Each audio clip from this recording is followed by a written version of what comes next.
देखा India news Uttar Pradesh Uttarakhand और मैं हूं आपके साथ आयुष चित्रांश। चलिए अब आपको सीधे ले चलते हैं तेलंगाना मुख्यमंत्री योगी आदित्यनाथ की चुनावी जनसभा में।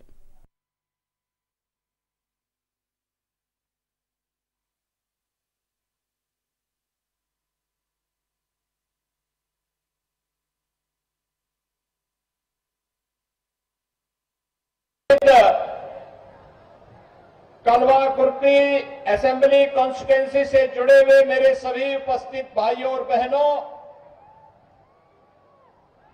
मैं उत्तर प्रदेश प्रभु राम की पावन धरा से आपके बीच में यहां पर आया हूं। तेलंगाना की धरती को कलवा कुर्ती असेंबली कॉन्स्टिट्यूंसी की इस पावन धरा को कोटि कोटि नमन करते हुए आप सबका मैं अभिनंदन करता हूं। भाइयों बहनों, तेलंगाना श्री कालेश्वरम, श्री सैलम, श्री दक्षरामम के रूप में त्रैलिंग के आशीर्वाद से अब सिंचित एक पावन धरा है। तेलंगाना आकर आप सभी से इस चुनाव के बहाने ही सही मुझे संवाद बनाने का अवसर प्राप्त हुआ। यहां की संस्कृति, यहां के मेहनत कश लोग और उनकी सज्जनता हम लोगों को अंतःकरण से प्रेरित करती है। लेकिन भाइयों बहनों, ये अफसोस की बात है कि तेलंगाना को एक स्वर्णिम राज्य बनाने के लिए जिन लोगों के हाथों में आप लोगों ने सत्ता सौंपी, वही आज यहां के शोषण के कारण बने हुए हैं। भाइयों बहनों, एक और तेलंगाना में प्रकृति और परमात्मा की सीम कृपा है। यहां पर प्रचुर संसाधन है, लेकिन दूसरी ओर आज तेलंगाना राज्य के निवासी अपने अधिकार, अपनी पहचान के लिए तरस रहे हैं। यहां पर भ्रष्टाचार, परिवारवाद और तुष्टीकरण की नीति ने आज पूरे तेलंगाना को खोखला बना दिया है। भाइयों बहनों, भारतीय जनता पार्टी आपके पास आई है एक स्वर्णिम तेलंगाना राज्य के निर्माण के साथ साथ तेलंगाना राज्य के निवासियों के लिए एक स्वर्णिम भविष्य की रूपरेखा तैयार करने के लिए आज आपके पास आई है, आपका आह्वान करने के लिए। हम सब जानते हैं 2017 के पहले उत्तर प्रदेश में भी यही स्थिति थी। भाइयों बहनों, उत्तर प्रदेश में 2017 के पहले हर दूसरे तीसरे दिन एक दंगा होता था। उत्तर प्रदेश में माफिया राज था। वहां पे बालू माफिया, माइनिंग माफिया, पशु माफिया, ऑर्गेनाइज क्राइम का माफिया, ये सभी माफिया हावी होकर के वहां की जनता के हकों पर डकैती डालते थे, उनका शोषण करते थे। नौजवानों को रोजगार नहीं मिलता था, अन्नदाता किसानों को शासन की योजना का लाभ नहीं मिल पाता था।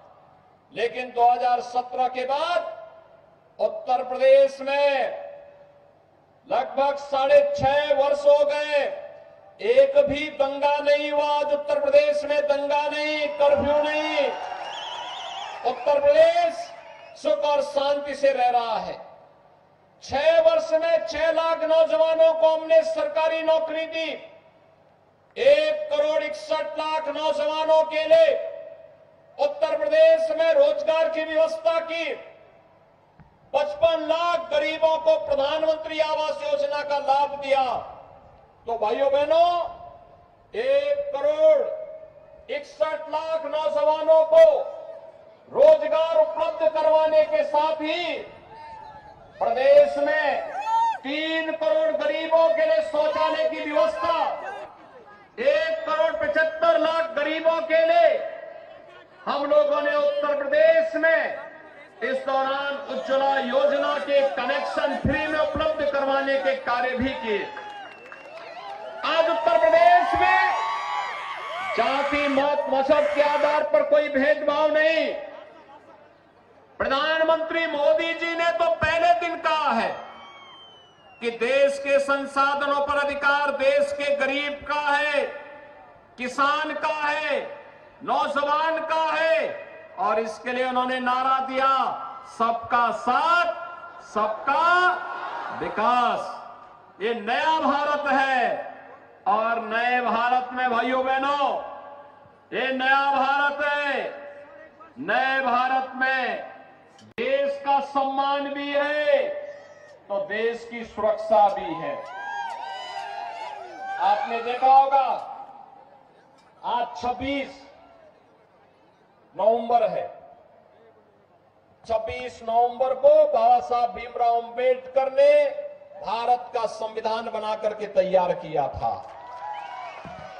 इस अवसर पर बाबा साहब भीमराव अंबेडकर के प्रति विनम्र श्रद्धांजलि अर्पित करते हुए उनकी स्मृतियों को मैं नमन करता हूं।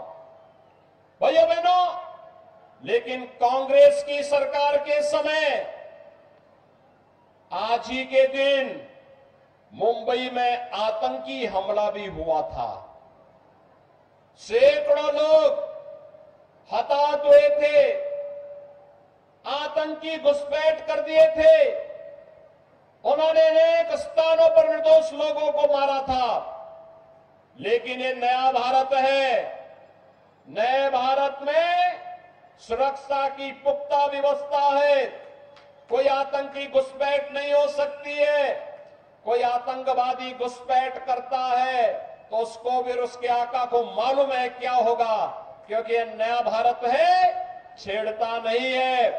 लेकिन कोई छेड़ता है तो उसको छोड़ता भी नहीं है।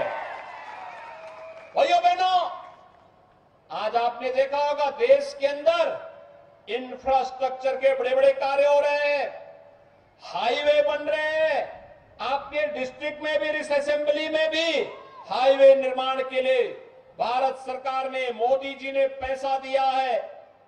रेलवे की लाइन बिछ रही है, वंदे भारत ट्रेन